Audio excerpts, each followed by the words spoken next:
Mugi-mugi tindak lampah panjenengan sedaya dadosaken amal kesaenan dumateng Bapak Ibu sekalian. Ananging kula sakonco nyuwun pangapunten ingkang tanpa pepindhan dumateng Bapak Ibu sekalian, awit kula sakonco boten saged ngaturi papan pilenggahan ingkang sae napa dene boten saged ngaturi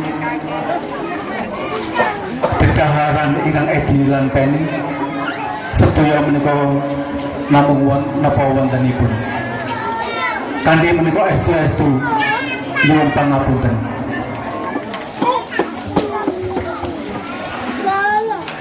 Ugi kanthi wontenipun pengawasan menika kula sakonco saking pengurus Yayasan Fatimah Asyahra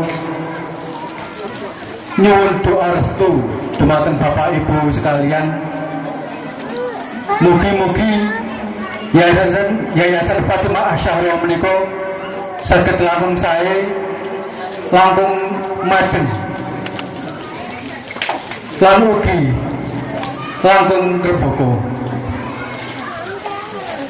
Alhamdulillah kanthi wontenipun pengawasan menika mugi-mugi ugi ndamel manfaat kagem kita sedaya lan ugi kagem sangen wonten ing mriki.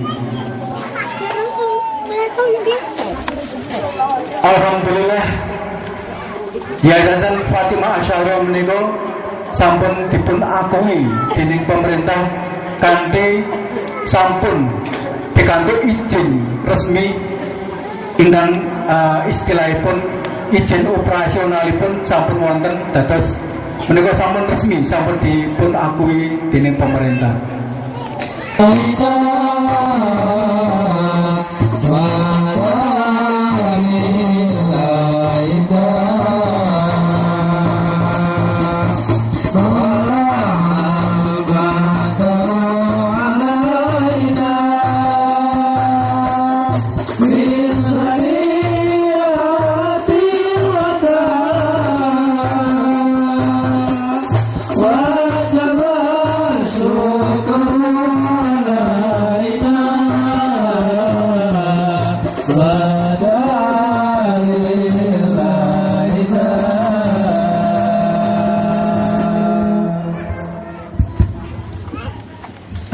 Bismillahirrahmanirrahim. A'udzubillahi minasyaitonir rajim. Billahi nasta'in.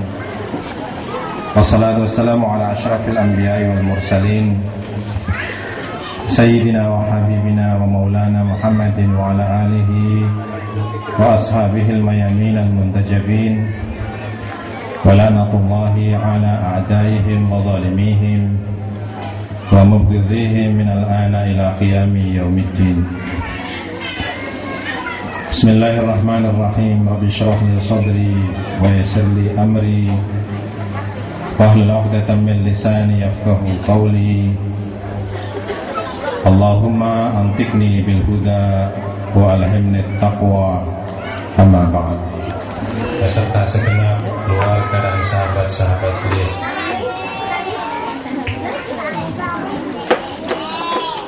tidak lupa hormat saya yang setinggi-tingginya kepada Bapak Lurah,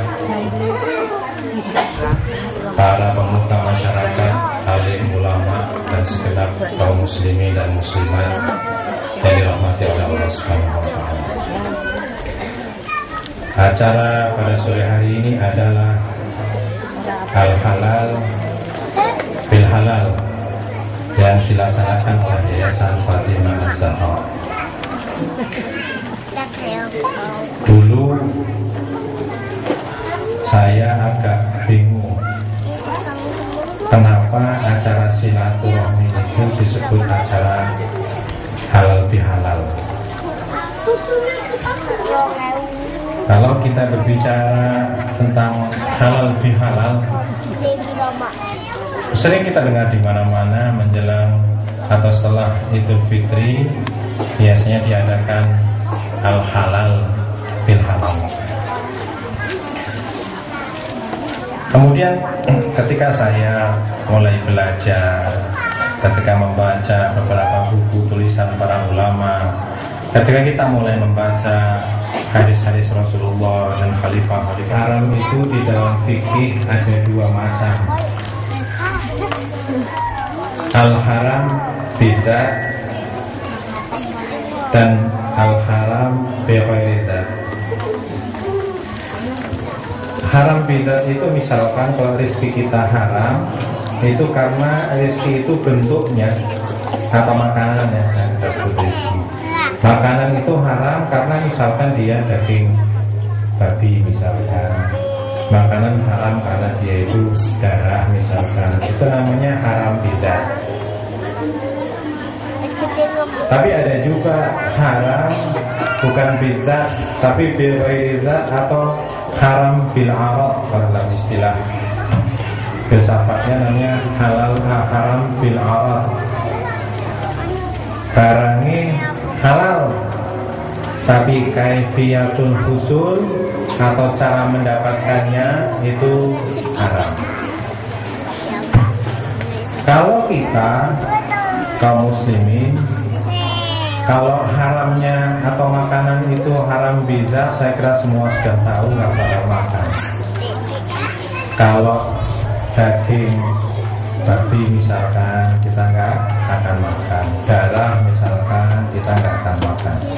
Tapi yang sering kita ini kecolongan adalah barang yang halal tapi tanpa terasa, cara mendapatkannya tidak halal. Itu yang sering kali kita lupa.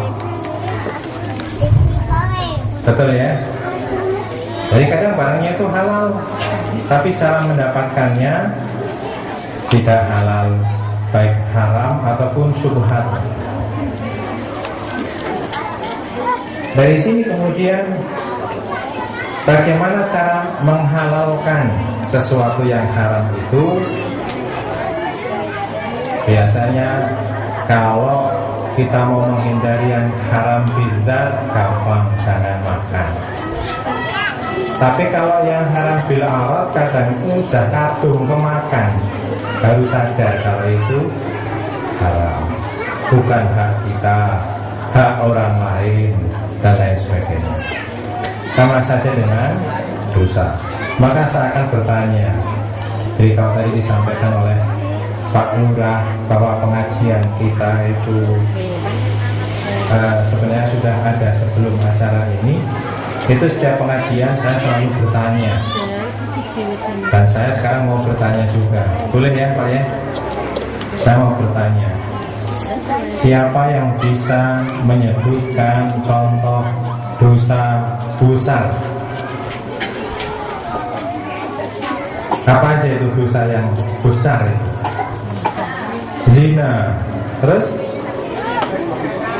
syirik, terus mencuri, durhaka kepada orang tua dan lain sebagainya. Itu namanya dosa-dosa besar. Sekarang saya mau tanya lagi, sebutkan kepada saya contoh dosa-dosa kecil. Contohnya apa? Kan kalau ada dosa besar pastilah ada dosa kecil. Contohnya apa? Dosa kecil itu apa Bu? Ini ibu yang tahu juga dosa kecil. Karena kata teman saya, kalau bapak-bapak itu dosa ini sidik tapi gede-gede. Nah kalau ibu-ibu dosa ini cilik-cilik, mingkrep. Bagaimana gak kerap wong dari rumah sudah niat mau belanja sayur ya. Itu nanti sampai tempat sayur belanjanya macam-macam. Belanja berita, belanja gosip. Nah itu biasanya, makanya kemudian kalau di tempat saya, kalau di sini enggak, di tempat saya